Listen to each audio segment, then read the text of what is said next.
I think YouTube. Let's see. Oh, Facebook kicked on quick. Facebook might be up. Let me just check. Facebook's Instagram. actually working. Wonderful. Do you want to Sean start Instagram? Should be good to go. Give us 1 second, John. Autonomous human doing that right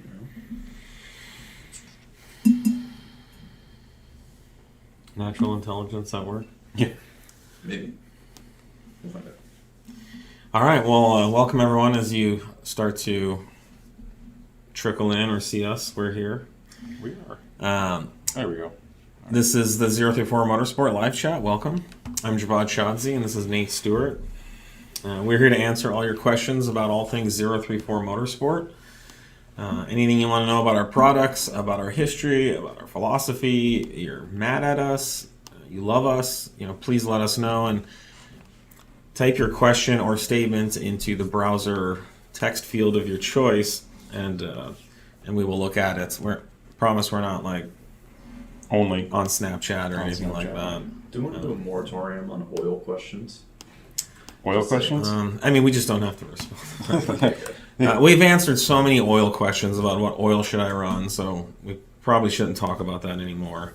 Yeah, it's tough. Some of these questions can be really repetitive, and we try and cover new things. Feel free to ask. If we don't answer it, we either ran out of time or it's just not a topic that we'd like to cover. Yep. Or chances are, if it's something like that where it's a fairly common, every car uses oil, people are probably going to ask questions about it. Check our clips, our uncut, The uncut stuff. channel. There's very likely clip outs that we've done that cover that. Absolutely. If we don't answer your question, please cut us a little slack. We answer lots of questions, and we can't necessarily respond to everything. We have been challenged to get through all the questions lately, so We've tried. We have not yet made it. we should probably get started. But just know, like last week there was, I'm looking, like 30 or 40 questions we didn't get to. So if we don't spend time on your question, that's why. And then all the other questions that we would have liked to have answered, we didn't even get to. So.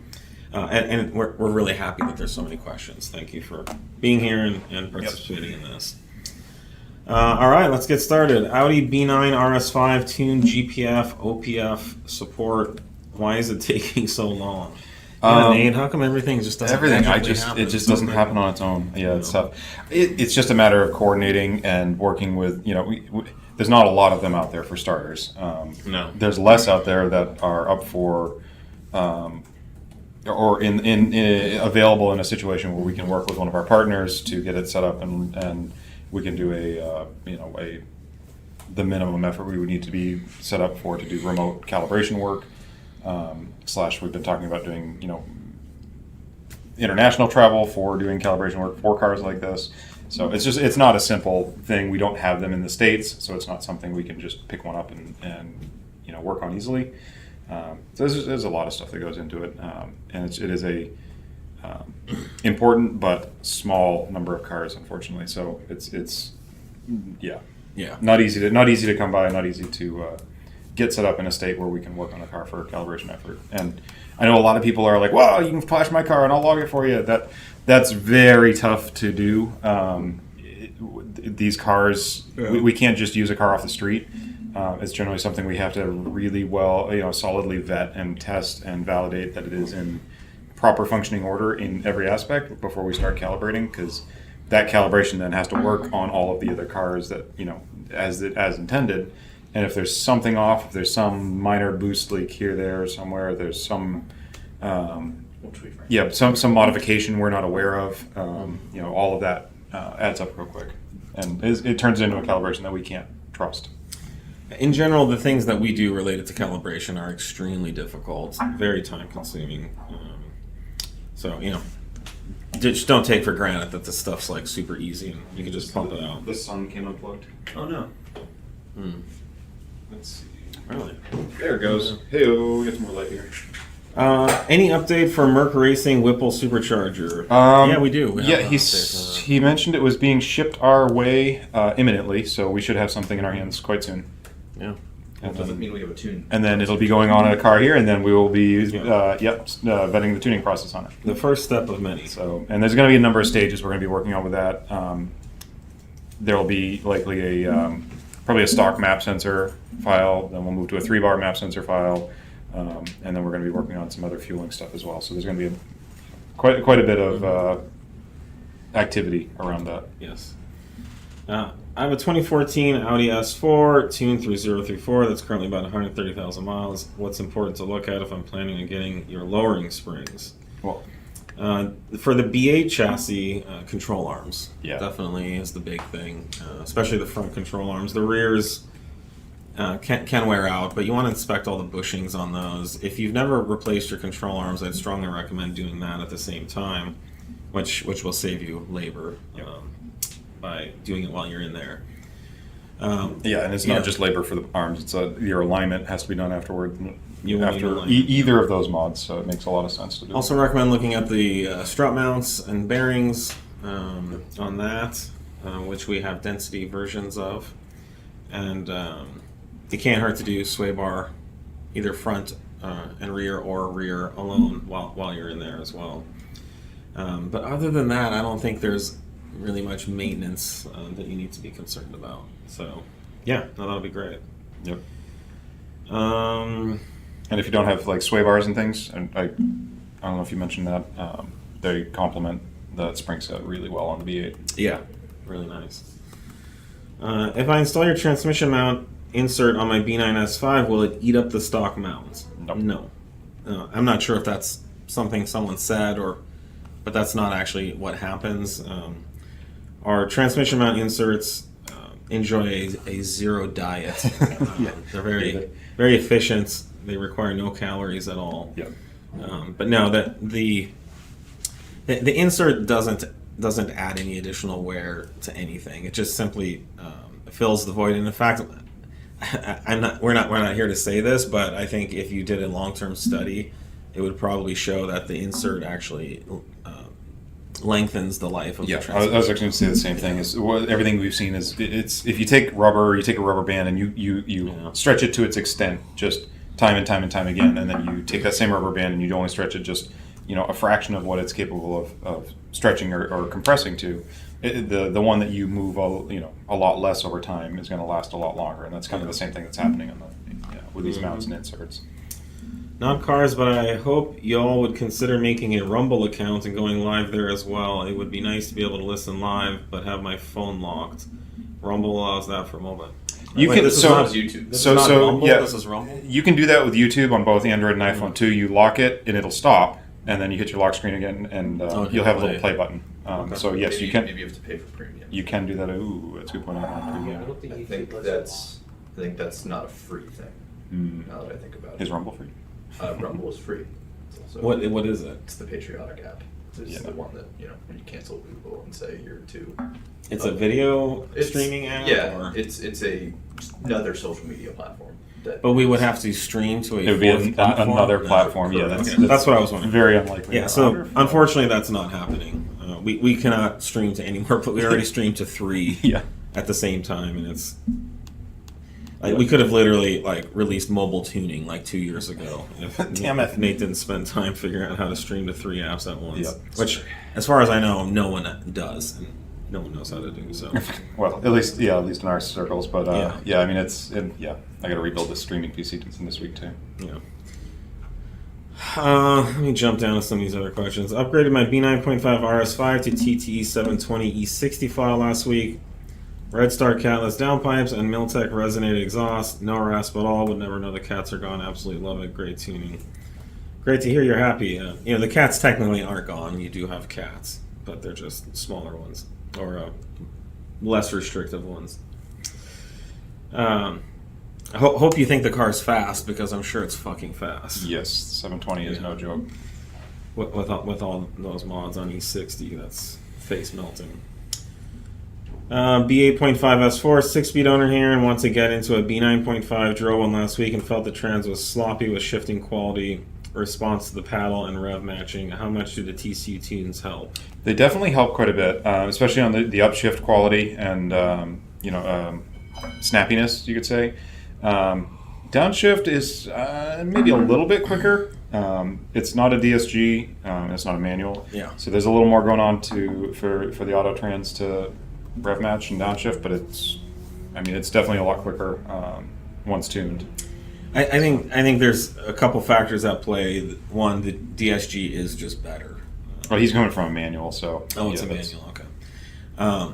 Well, then it's the snappiness and responsiveness of the supercharged 3-liter versus the turbo, and obviously that has nothing to do with the transmission shifting, but the suddenness and urgency that the 3.0 T supercharged responds with versus the turbo is noticeable. Yes. The ZF8 isn't as good as the DSG, although it's way better than it should be. And I would say move on, get into the newer car with the ZF8 and do a TCU tune, which will certainly improve it. But the other benefits, outweigh. Yeah, that's the thing is you got to pick your compromise, and I think the ZF8 is it's not quite as snappy as the DSG, particularly in some downshift activities, but what you make up for with just sheer torque holding ability that transmission's got and the tunability that's in there. And it's plenty freaking snappy. It's pretty fast, especially once you're upshift, downshift. Yeah, it's really the downshift's about the only thing that I think is noticeably different. But it's as far as from a driving standpoint, there's really nothing that's going to prevent you from going fast. Nope. Or just as fast. So there's some, I think I would call it, what's that? Misconception? No, how things look, the superficiality of how things look. But as far as the function, the actual functionality, thankfully the ZF8 delivers when it comes to performance and driving. It delivers. Yep. And it's why everyone's using it. Yeah, across the board for European supercars and everything in between, trucks and everything. Can I tune my TCU with 034 Motorsport even though I have a different ECU on an Audi S5 CREC? You can. You got to the couple of things you got to watch out for would be the rev limiters, if they've upped the rev limiters or not in the ECU. If they have not raised them, you might bump into some issues on shift quality near redline. Just contact us. We can adjust that on the TCU if needed.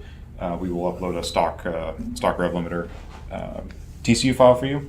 But other than that, we shouldn't have any problem with it. When will you guys update CREC and Audi S5? As soon as the same guy. Yeah. We are working on it. That is on my plate. It's definitely something we're working on, but it keeps getting moved around and deprioritized. Yeah, particularly S5 CRECs. This comes into the same conversation we had at the beginning of this chat. Is that is not a model we got here either. So we're left with the A6 and Q7. And some of the A8s that got that motor here, so it's not quite the same tuning, but it's quite close. Regarding DAZA and the recent 30E3 update, I'm gonna take it that's a factory. That's got to be a factory update. Well, reflashing with Dynamic Plus Stage 1, revert the exhaust switch functionality. The update won't open the valve in Comfort anymore, only in Dynamic. They changed that on almost every revision. So that's something we almost always have to go in and tweak regardless. I don't know if I've seen a new box revision come through the pipeline yet for the DAZA. So very likely they're just updating to one of the later box codes that's already out. And we've already addressed that. So I will have to look. It's been a minute since I've jumped into DAZA world. Will your lowering springs keep the factory comfort dynamic system from working when it goes from soft to stiff? Yes, absolutely. Our springs do not affect the shock damping control that the various methods that Audi employs.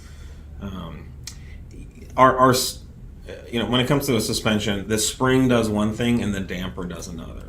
And so the spring sets the baseline system,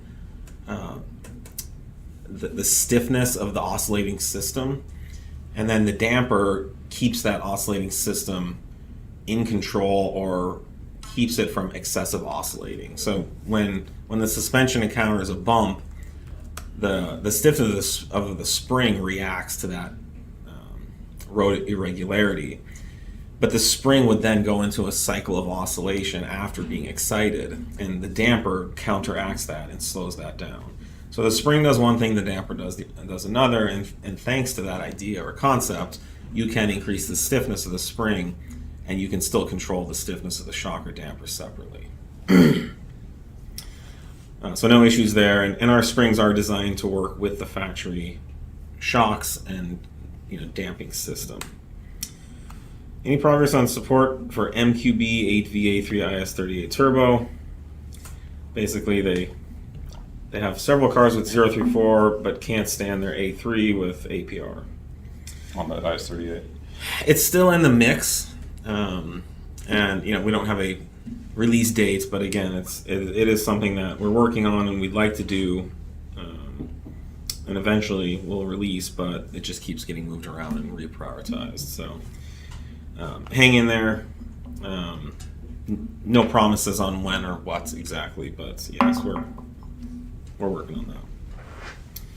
Is it better to buy an S5 instead of an RS5 if going to Stage 3 turbo? You should read the question right below it too. And complete suspension and brake rotor overhaul on both.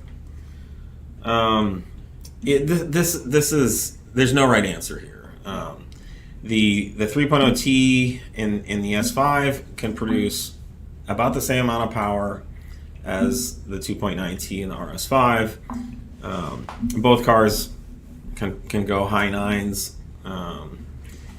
I like doing the S5 because you get the wider fenders and kind of the suspension setup. RS5 or the S5? The S5 versus an S4. Oh, okay. You can fit more tire. Yes. I think that's the disadvantage of the S4 is you just can't fit as much rubber underneath. Yeah. The RS5 you can fit. It takes 295. The next step, yeah. And so you get. Is the S5? Can you fit just as much? Very, very close to the same. Yeah. But It's you not don't as much, but want the tighter gearing of the RS5. Right. yeah, the RS5 has the advantage of shorter, tighter gearing, which is nice.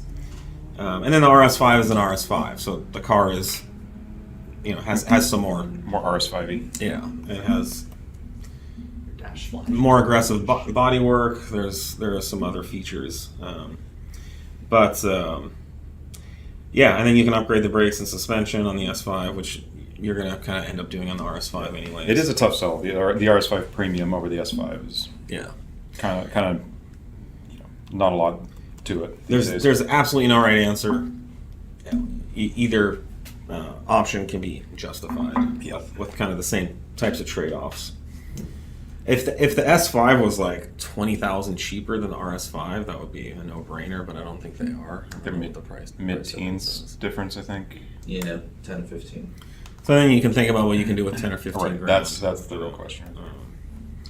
So that would probably weigh on my decision if I was doing it. Also, the RS5 is just going to be more there, less work. The resale of the RS5 stay longer. Yeah.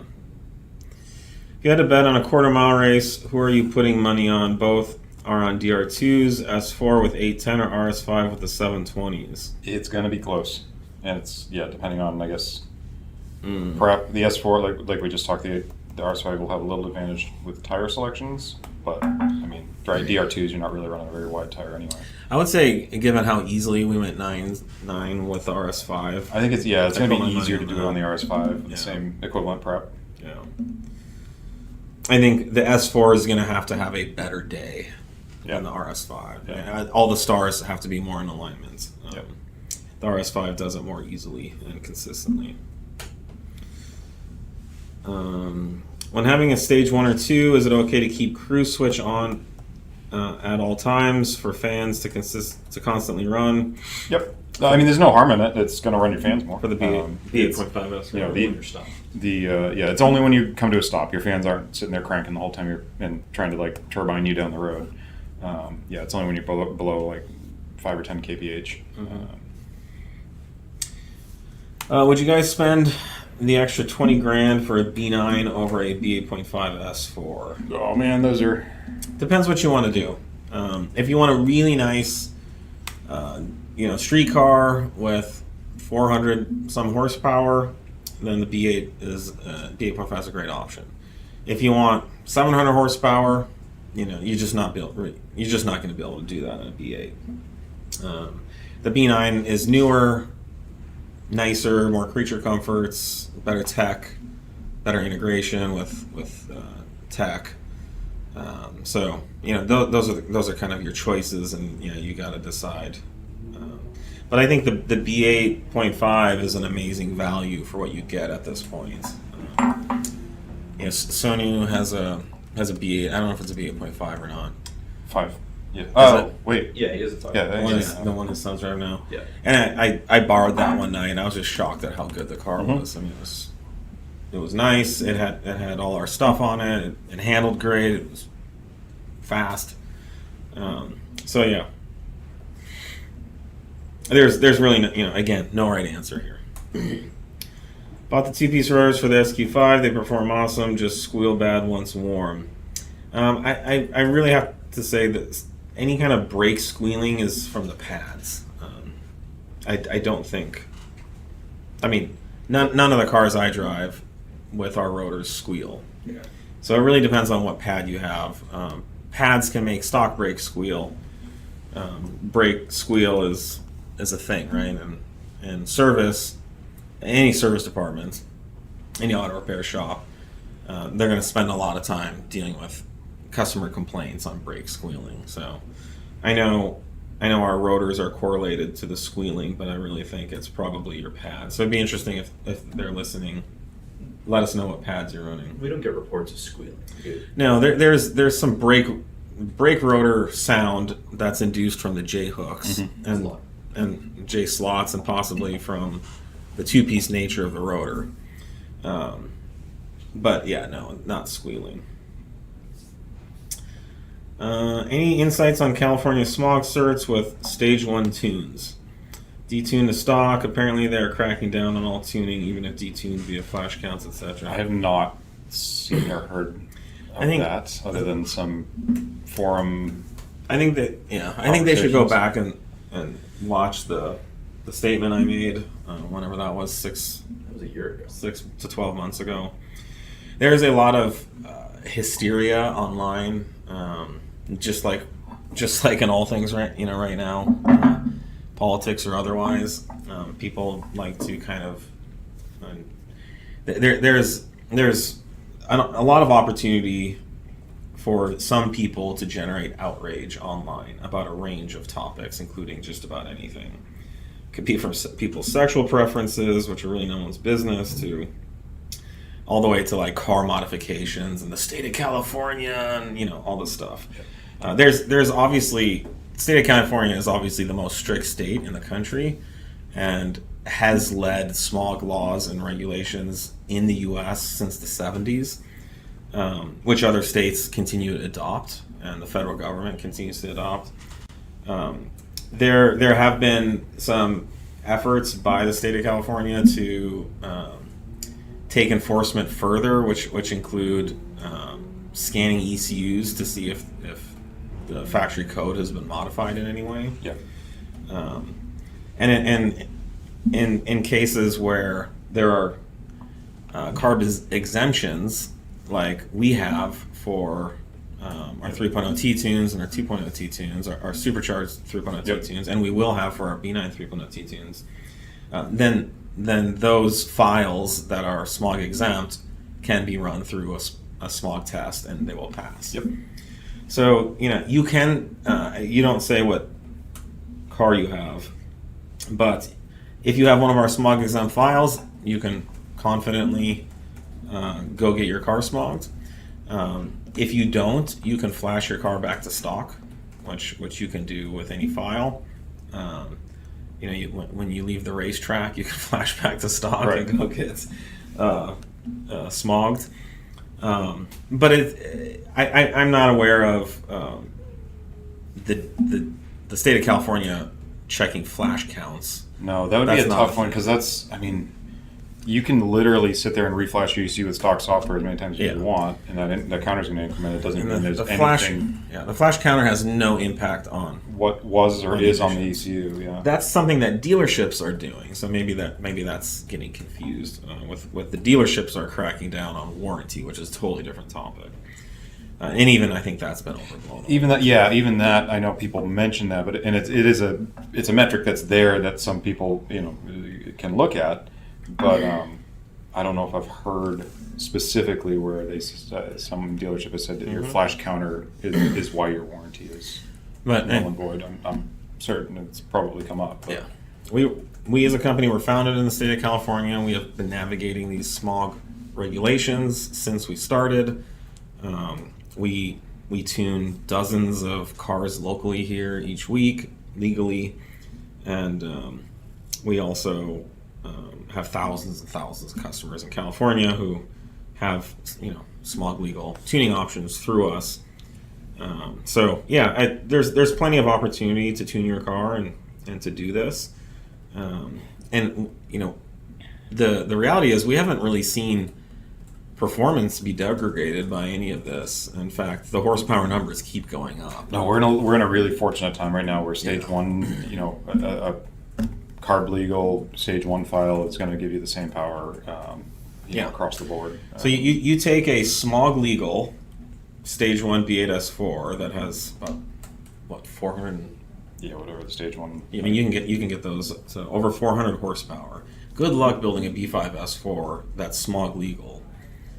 Oh, the B5 with anywhere near 400 horsepower. Well, there's nothing B5 these days. Would get But I'm just saying, as a reference, going back 20 years, you can easily make another 100 horsepower with an S4, and be smog legal. So 100 horsepower gain in power and performance in the last 20 years, with substantially stricter regulations and cleaner running vehicles. Yeah, and same with all the 2 liters across the board. Those pick up a ton of power, and those are running just as clean. Yeah, and the air is getting cleaner in California. You can see the mountains in LA now, and I'm sorry, but we do need clean air to breathe too. And I want my kids to breathe clean air. We have 45 million people in this state, so there's a lot of cars on the road, and we support some of this stuff too. Some of the stuff we resent and we have to work around, and some of the stuff does prevent. I mean, you can't easily build a 700 horsepower S4 that's smog legal. That has to be that's one of those things. It would be really nice if there were some avenues where you could build a clean running high power application and get it certified and tested somewhere. And there's a lot of truth to like the shipping industry and the agriculture industry and that's the whole other the side cow of things. industry. It's like, which industry is really the ones to blame here, or what are you just So there's plenty of truth to that, but unfortunately, at the end of the day, we're powerless. We're just here to make the most of the opportunity we're given, and we can vote and do some stuff like that. But you can either get mad or you can get horsepower. Do you want to cover the rotors? We're deep into 2 pages. At this point, so these are new releases. Good gravy. We do have a lot of questions. There's questions that need to be deleted, I think, too. So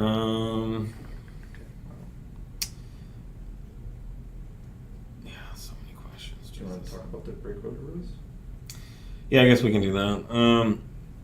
So if you've seen this massive extra large pizza sized brake rotor in front of me, this is our new 8Y S3 and Golf R brake rotor upgrade.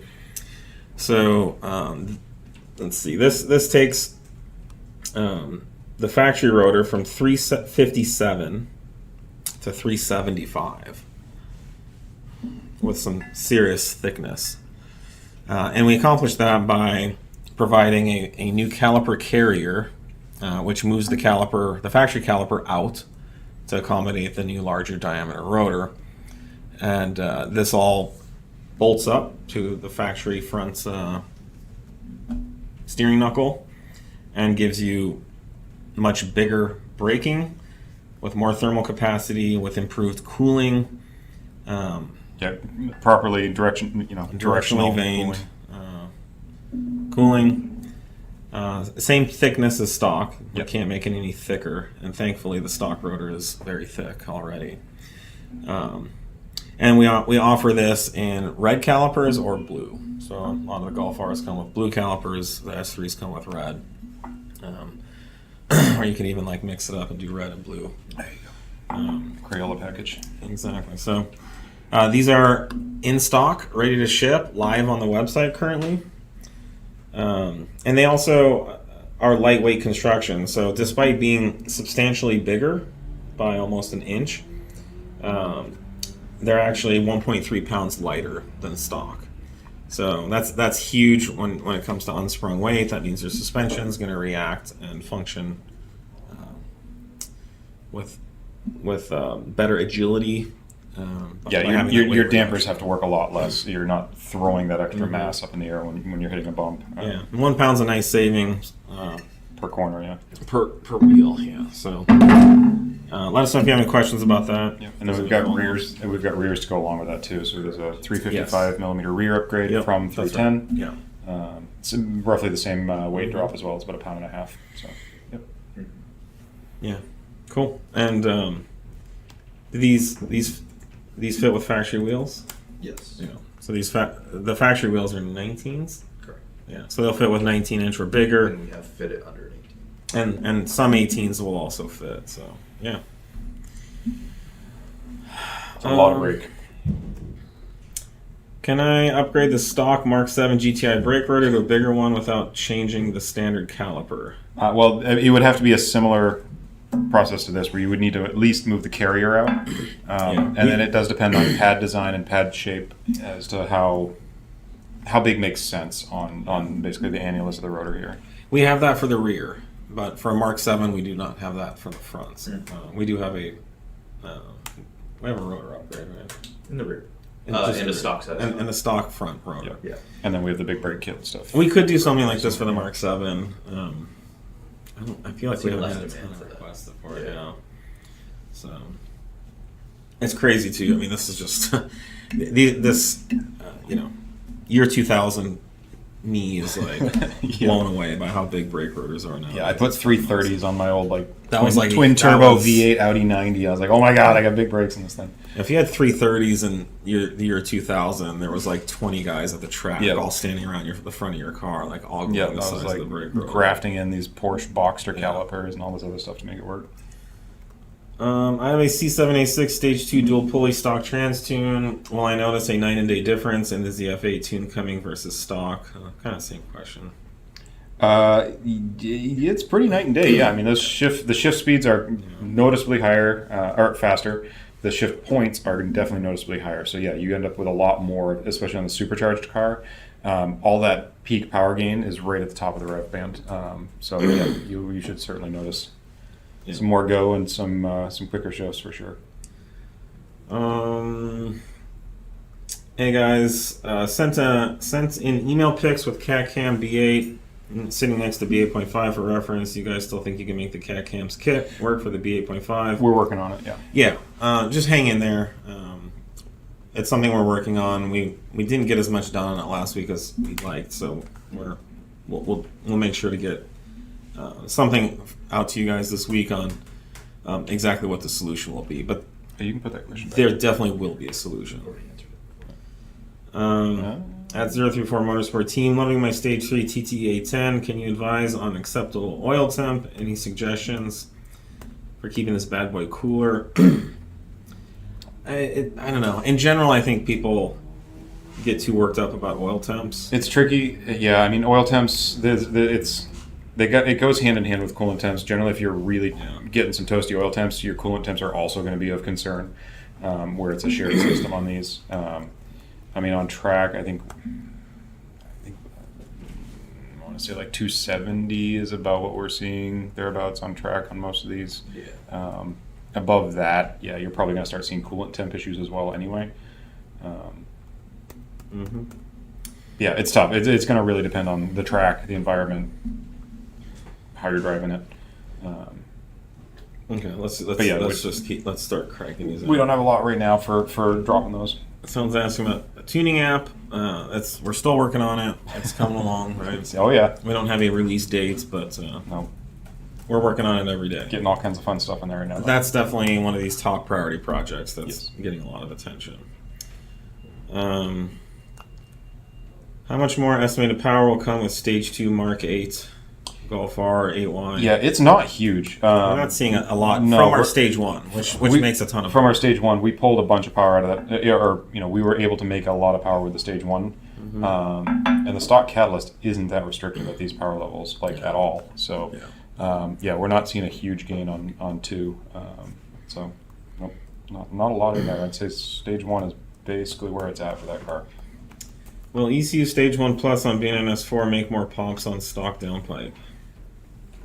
It does make a bit more. We increase some of the timers and things. bit, yeah. It gives you more of it. We don't really change the actual strategy much. So yeah, there will be some more for sure, but not like you say 1 Plus. It's not going to be any different than stage 1. Will ZTF Wheels be coming out for the 8Y S3? Trying to set my wish list over here. Awesome. Yeah, we have flow form wheels that fit the S3. We've been testing them here, and those are scheduled to be released this summer. We also have forged. So we have the ZTF ones. There's the ZTF 1 forged wheels that will fit as well. Which one's the 18x8? 18 by 8.5. 18 by 8.5, yeah. But if you're looking for a great, strong, light wheel, our Flowform stuff will be excellently priced. It will be very competitive with anything on the market, and we believe better engineered and stronger, and not necessarily heavier. So, yeah. Like I said, they're being manufactured right now by the wheel manufacturing company we're working with. Is there a difference in power between driving modes on a Stage 2 Plus B8.5 SQ5? Nope, they're the same. The difference is in. Yeah, it's not like we do a different for comfort or dynamic or any of the selectable MMI modes. It's going to be the same power. But it changes like throttle mapping and things Pedal, like that. pedal response is about it on those.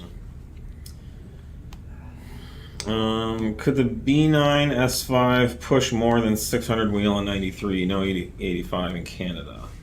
93? That's going to be probably a stretch. I mean, what do we rate it for? Wheel? 450, 500. Were they talking wheel? Didn't specify. Yeah. It's what? 450 to 500. Yeah. Actually on the stage page 3, now, stage hold 3. Yeah, no, 600 would be a real stretch. Yeah, you get into octane limitations, and we're talking Yeah. like a 3-liter motor. It's just the mechanics get really, really tricky to kind of generate that kind of power with that octane. I think we talked about mobile flashing. Yep. We talked about oil temps.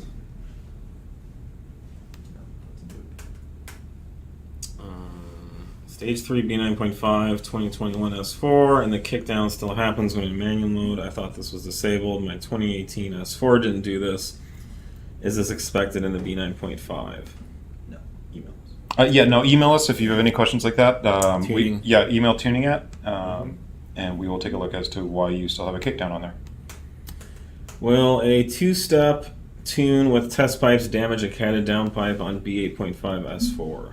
If it's a stock catted downpipe, our stock catted files will not give you a 2-step action due to that. Yeah. So no, we have a more stock launch rev limit holding strategy, which will not damage it and is just as fast off the line. The 2-step style is, it's going to be harder on the cats for sure. You've got a lot more exhaust energy coming down the line there. Anything coming for C8 platform this year? We did just release A6, S6, A7, S7 sway bars a few weeks ago. Those have not flown off the shelf, but they are available. Very, very nice option for anyone that's looking. I can't think of anything else off the top of my head, but we do have some C7 products coming. C8. Oh, C8? C8. Yep. Okay. Well, not a lot for the C8. Is there improvement in braking power with the ventilated discs and bigger discs? Yeah, so the bigger rotor gives a longer lever for the caliper to slow the rotor down. So imagine, a bike wheel spinning. Let's say there's no spokes. if you grab the outside of the wheel, you could stop it very easily. But if you grab the axle and tried to stop it, it would just continue to spin inside your hand because of the amount of torque and the lack of leverage that you'd have over that axle. So the bigger the rotor, the more, it's the same effect as grabbing the outside of the bike tire as opposed to the axle. So we're moving that out about 1/2 inch or so. So an increased lever arm. The bigger rotor has better thermal capacity, even though it's lighter. It can receive that heat and shed it more quickly thanks to the improved cooling. So yeah, this will give better braking. It's not going to be a dramatic difference, but it is a nice upgrade. Brake rotors are consumable items. And so, really doing our upgraded brake rotor set isn't that much more expensive than replacing the stock set. And then in the future, you can just replace the rotor rings. Yep. But yeah, the improved cooling will definitely help on track and in times where you're really heating up the brakes. And you'll get a more consistent feel too. The rotor with the floating hat is going to give you a much, less prone to warp under most situations. Any situation really than the factory rotors. Yeah, the factory rotors will warp on track. On real hard, hot applications, if you get them super toasty. Yeah, just because it's a one big rigid assembly and it can't expand in a linear fashion. Yep. Where this rotor can freely expand and contract radially on the floating hat. The factory rotor is constrained by the factory cast hat. And so what ends up happening is as the rotor expands, it cups because it's being held on one side. Yeah, and they do lots of cool stuff on those rotors to help prevent that, the shape that it comes up to the hat, but it's still, you've got the single material mass there that you've got very different thermals on one end versus the other. I have a B9 SQ5. That was a Canadian spec, prestige, sport package, but no air suspension. What suspension mods would you recommend for Stage3 E85 power levels for non-air setup? We definitely have sway bars for that. We have been working on springs for that. I don't know when they'll be ready for release, but I know we're currently testing on that. But yeah, definitely do the sway bars. That's going to transform the car. You'll be blown away at the difference that makes. And then I know there are lowering spring options on the market. If you can't wait, you could look into that or wait for ours, which will be very good. Any updates on the new batch of S34 intakes? Mine's supposedly still on back order. Yeah, no, I don't know off the top of my head, so please email contact@034 Motorsport. We will get right back to you and give you an ETA. We have a weekly meeting, and those intakes have been at the top of the list every week. So we're working on and taking measures to increase the production capacity for that product, because we just haven't been able to keep up with the demand. Even when it's out of stock, like it's still getting ordered, which is great. We appreciate that. We will ship it as quickly as possible. But if you want an ETA, contact@034 is the way to go. If I missed it, I'm sorry. Have you guys cracked the RS5 Comp yet? As far as tuning? What's the RS5? We've done a couple of. I think we've done a. The RS5 competition. The competition. There was nothing new to crack on it. Gosh, I'd have to look back through to see if we went through that application yet. Some folks have been notified that their box codes are not available at the moment. Yeah, I gotta look and see where we were at with that. We've only had a couple of inquiries, so I don't know off the top of my head where that project is at. Someone's asking about B9 3.0T head studs. How does an engineering company miss this? Well, it's the same type of thing that causes the space shuttle to crash, or Tesla to kill 17 people using their highly engineered autopilot system. There's humans involved and mistakes are made. This was a collaborative product that we did with Wagner Engineering, who has a line of head studs, and not to shift blame, but we relied on them for a lot of the engineering. We provided some measurements and specs, but they're the ones that design and engineer head studs. And there's a small flange on the bottom of the factory head bolt. There's no washer but there is a small flange. And so the solution will be to add a small washer. Now, it's not to say that the current head studs wouldn't work. There's no evidence that says that they absolutely wouldn't work. But we will be providing a small washer that will increase about 2 millimeters overall diameter, so about 1 millimeter on each side of the nut. And we should have that solution soon, and we'll send those out to anyone who's purchased those. Could you elaborate on what this is? Just Head studs? Yeah, that we have decided those need washers. Like what the issue is being addressed? Making it sound like, you know, we've committed some world-ending crime. What is? I don't know. He sounds like he's.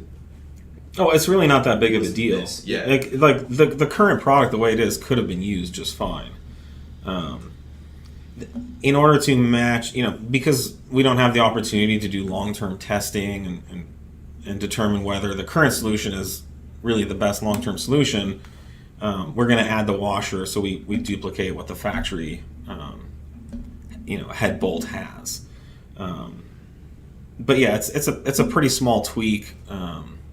Again, it's just going to be adding a small thin washer to increase the overall, seat area of the factory head bolt head. The current product could be used as is, but we recommend waiting for the washers. It's a safer bet. It would have been good if this was caught earlier on, but like I said, humans make mistakes, and I won't get into all the gory details about exactly why this happened, but there was a part in the catalog that was sourced to be used for this, and it didn't necessarily match the diameter of the factory flange on the factory bolt. So that's being corrected now. What else we got here? But I mean, it's, to be outraged to that level, it's like literally like your Audi has lots of recalls. Every world-class engineering company does make mistakes, and not to say that it's okay. And we certainly try not to. We don't embrace making mistakes, and in this case, it was a little complicated because we were working with another company and we were relying on them. But and don't worry, it'll get fixed. We'll get you washers.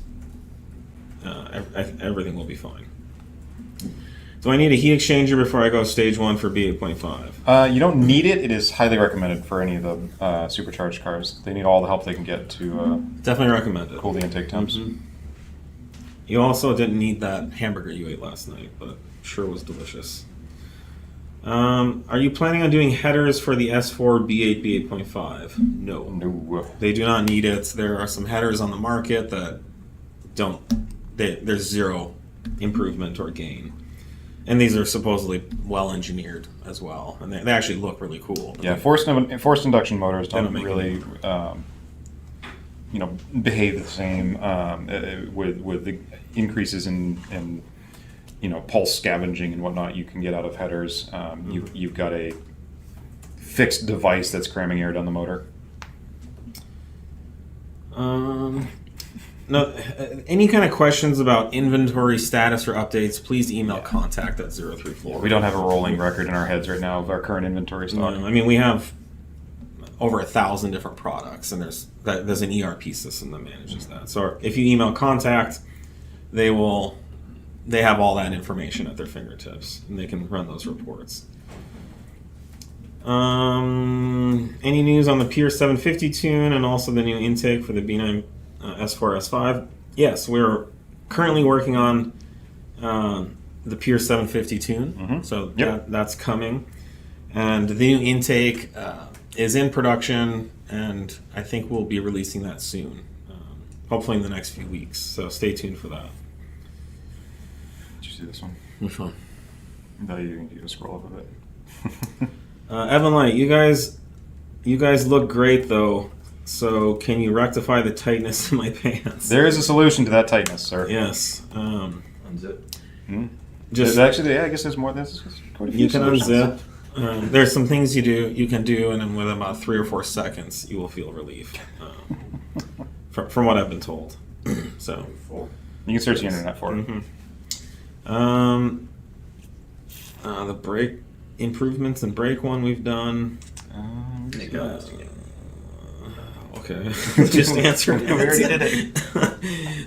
What if we did a live where we just answered the same question over and over again for People 1 don't hour? read when I say please rewind, Yeah. so sometimes they need you to say. I know, please but we rewind. can't. Rewind. Yeah, no, it's already covered. What cell count are your B9 RS5 racing cats? Our cats are Euro 3. The B9 RS5 are Euro 3 specification. Yeah, we don't really focus too much on the cell counts. At this point, we target whatever Euro. It's going to be either Euro 3 or Euro 4 for that vehicle. Yeah, cell count's it's one measure, but Yeah. there's a lot more that goes into it. The length of the brick, the construction of the brick, Cell counts is the wall thickness on those cells. Yeah. Cell count's something that, given one CAT application, so assuming that the CAT is 7 inches in diameter, then the cell counts is something you could compare from one CAT to another. But if you're comparing, an RS5 CAT to an S4 CAT, the cell count's out the window. It doesn't matter. Yeah, you've got like a 8-inch wide brick. And keep 2 in 3-inch mind, wide bricks. cell count isn't our priority. It's a high-flowing catalytic converter that meets a certain emissions requirement, so that the catalytic converter does still, clean the exhaust output to whatever degree, whether it's Euro 3 or Euro 4. It's going to be a very clean-running high-flow cat. If all you care about is cell count, I recommend doing a race test pipe, because at that point, we could do a cat with 100 cells per inch, and it's going to do nothing. It's never going to get hot enough. It's not going to catalyze anything. So it's just like you might as well do a test pipe at that point if that's all you care about. Yeah.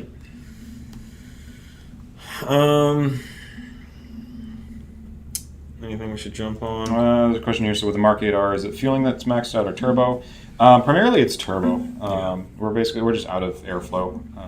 That makes any meaningful difference in that. We've got, fueling you can usually play with. You can go to a race fuel and see if that's where your limitations are at. Yeah. If you're running out of, flow with E85, but no, the primary, it just cap right now is just airflow through the motor, and that's turbo driven. Do you want to hit this one? Do you guys have quarter mile numbers for the Stage 1 S3 Golf R yet? The power figures are wild. Yes, they are. Yeah, we did an 11.2 in our S3 full weight. That was, I'm trying to remember now, that was just on like a street pull full weight, if I remember correctly. Yeah, they're fast. They'll be in the 10s soon. Mm-hmm. Pretty cool. By the way, I miss Evan Light. Yeah. Love to hang out. Yeah, we need to hang out forever. Yeah. After your erection goes away. Preferably. I recently blew my cats on my S4, but I'm sure it's clogged, have light smoke, and smell of burning oil. Do you know the condition? I plan on installing test pipes just to be sure. Driving. There's a lot of questions here. There's a lot of stuff going on here. So the B8 S4 does unfortunately the catalysts on those cars are basically a consumable stock. I don't know if this car's tuned or what. If they fail, they can become a huge problem. Yes, because they melt, the elements break down and can start melting or plugging that sides pretty severely. And you can roast a motor pretty quick if you're the burning oil is kind of I don't know. Yeah, I'm not sure if that's what it is, or if burning it's oil. just they can smell really weird, and it might be that you're seeing the. You might be just seeing some white kind of catalyst material coming out your tailpipe too. That is also not uncommon when they start to really go out. So I would not recommend driving that car until you get it addressed. It's just gonna get worse. Yeah, you don't have to put you don't have to put test pipes in. You can put new catalysts in is the way to fix it. But, we'd be foolish to say that you should drive it, but could you drive it a little ways? Maybe. yeah, but I would you stay should. out of boost. If you really need to get it from A to B, just take it easy on it. It's equivalent to trying to breathe out through a smaller and smaller straw. The further and harder you go. Motors do blow and are damaged by these clogged cat situations. So Yeah. keep that in mind. In regards to B9 S4, S5, the fuel injectors seem to be a weak link. Do you know of any aftermarket upgrades in development? Yep, We're looking into some options. The problem is aftermarket upgrades can be higher flowing, but as far as reliability, that's hard to say. So, yeah, well, you're talking like literally millions of injectors in the world versus a very small subset. There's a lot of injectors out there, and they're very good, world-class suppliers that, you're talking like Bosch and companies like that make these injectors. So I think there is an injector issue. I think it's pretty limited, but you hear about it from a couple sources a lot lately. And then you just have to swap out and put in another injector. Yeah. Yep. Which is pretty cheap and easy to do. I think it's in the same vein as the rock around conversations popping up more lately, and it's it is a thing. It does still affect a small subset of the vehicles. Yeah. But it is an unfortunate problem when it does crop up. The B9 community seems very quick to sound the alarm on any potential like Achilles heel issues. For sure. And it's good. It's good to know about these things, but you have to kind of weigh it against just sample sizes and how many things are being affected by it. There's a tendency, I think, to overreact. Sorry, but the level of concern exceeds the actual problem in most cases, and it's the same thing with spark plugs. A couple people have melted spark plugs because of bad injectors, and all of a sudden it's like, we need a more reliable spark plug. It's like, well, I don't know, Denso is pretty good at making spark plugs. NGK, these are the companies that make spark plugs for the space shuttle. So. Oh yeah. Speaking of last week we were just refreshing RS3. Putting brand new factory 100% from the dealer in the box, plugs in it. We had a dead plug. Just dead. Yep, right out of the box. So, electrically, just so that does happen. So I'm not saying that correlates. It's just there are these things where these tier 1 suppliers and these certified manufacturing and all that, and issues still happen. It would be nice if there was a stage 1 file that can accommodate a downpipe upgrade in a B9 RS5. I don't imagine there's much to it, and it would help our clients enjoy the driving experience a little more. You can run high flow cats in an RS5. You're probably gonna get a check engine light. Yep. There's absolutely no reason to do it. So I'm curious to know what about your client's driving experience would be better by putting in a high flow cat that makes no extra power. Because the factory ones, you have 2 big factory cats that flow plenty for stage 1. Now, once you're talking the TTE720 and stuff like that, yes, there's absolutely a flow benefit. But I just don't understand the fascination of wanting to run aftermarket high flow cats on an RS5 that make no extra power. And even one of our competitors has released a stage 2 file with no extra power that just simply turns off the check engine light. It doesn't even do that. It doesn't do that? Not reliable. So what is the point? We're working on that. There's been no public claim as to what the point is, but there has been many public reports of still getting a check. Do they charge money for this file? That's a good question. I don't know. Off the top of my head. Yeah, so seriously, I'm curious. What is the benefit to your clients? Please let us know. Because that's what we're all about, making real benefits that work. Looks like Sean has a burner account. Yeah, they charge. Sean is the goat. They charge $100 for it. Yeah, so $100 for nothing. Apparently, or at least a supposed it might fix it. If you'd like to send us $100 for free, we will be. We might even give you something for it. Sure, we'll send you a T-shirt. Send you a $17 T-shirt. When 034 PCV or tank pump will be released? Assuming this is related to the 3.0T kits and soon. We were just reviewing some production samples last week. So stay tuned, hang in there. Very soon. Anything urgent we should jump on? I actually got through most of everything. We did get through a lot of them. Okay, yeah. There's an octane question on the Mark 8. A lot of questions gas in the Mark 8. VW says to get max power, you can use 87. If you use 91 or 93, will you see any extra power? or some say you're maxing out at 87. I have not dynoed back and forth on 87 versus 91 or 93 to know that. I would not ever recommend 87 on a. There has to be more power. The fact that it can run and doesn't explode and eat its face on Well, 87 is one thing. But it could not blow up and make less power. Right. You know, Right. So I think so 91 will definitely make more power than it. Yeah. I don't know. You know, we have That would just hurt me inside if I was running 87 on We it. have a competitor that released an 87 octane too. Oh, yeah. Yes. Yeah. Yeah. Yeah. Well, we got asked about it on the live, like, when gas prices were even higher than they Yeah. are now. It's like, And what's the point? Just If you want to run just 87, I stock would. tune. Yeah, I would not tune the car if that's really your driving decision. I mean, most of these cars can't even run 87 on stock, or Yeah. shouldn't. And I've seen this, and Mark 7.5, I think, listed that as well. But I mean, you get a lot of knock activity. You get like the ECU's working hard to keep it together, to lower and lower octane. And then you're go. just going to make less power. Yeah. It's certainly going to be less smooth generally and less consistent. So you might get some good pulls here and there, but almost always you're going to see more knock activity. Mm-hmm. And yeah, it's not going to be as clean of a pull.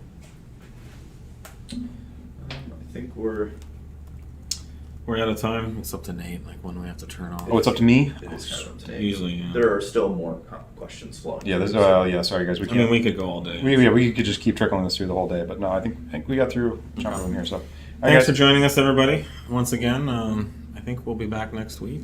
Seems reasonable. Hope your summer's going well. See you next week. Cheers. Later.